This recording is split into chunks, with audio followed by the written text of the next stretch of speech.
Morgan and Susanna Reid. Concerns that people would flood parks and not keep their distance. The vast majority. Yeah, I think the people majority Easter bank holiday weekend. We're discussing this morning when that normal might come back. Yeah. You know, at what point, because of stress, I mean, it seems extraordinary, doesn't it? Just a week after he goes into hospital, he's able to...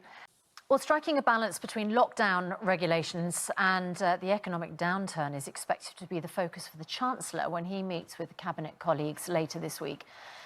Comes as parks and beaches around the country were left deserted over Easter. Nick Dixon, comedy veteran Tim Brooke-Taylor, has died at the age of 79 after contracting coronavirus. He was best known as one of the members of the Goodies. Richard Arnold joins... The reality is you can bounce back quite quickly if you're lucky, like Boris Johnson, and you don't need to go onto ventilators and other machines. Clearly, he had a very grim night on the Monday night into Tuesday, but then made a remarkable recovery. Some people do seem to bounce back quite quickly. Of course, didn't he, to two nurses in particular, a doctor, second by second, working out exactly how much oxygen he needed. And, I mean, it sounds from what he said, you know, the headline is, things could have gone either way.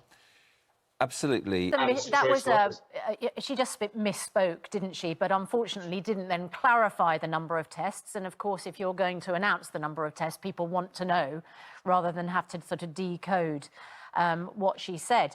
Kevin, I notice sometimes there's a transfer of responsibility sometimes at some of these press conferences.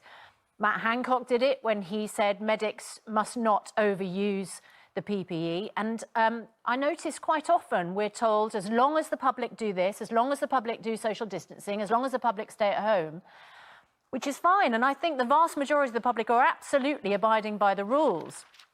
But the government has got to provide the PPE. The government has got to provide the testing. The app was announced yesterday, wasn't it, where we will be able to, our phones will be able to alert people if we've got symptoms, and other people we've been in contact with will then receive an alert, which is all very well, except if you're not being tested, how on earth do you know that the symptoms you've got are coronavirus? The government has still got lots of questions to answer, and it can keep ramming home the responsibility of other people, but the responsibility, the buck stops with them. Yeah. That's all from us. Good morning, Britain. Lorraine will be here in a few minutes.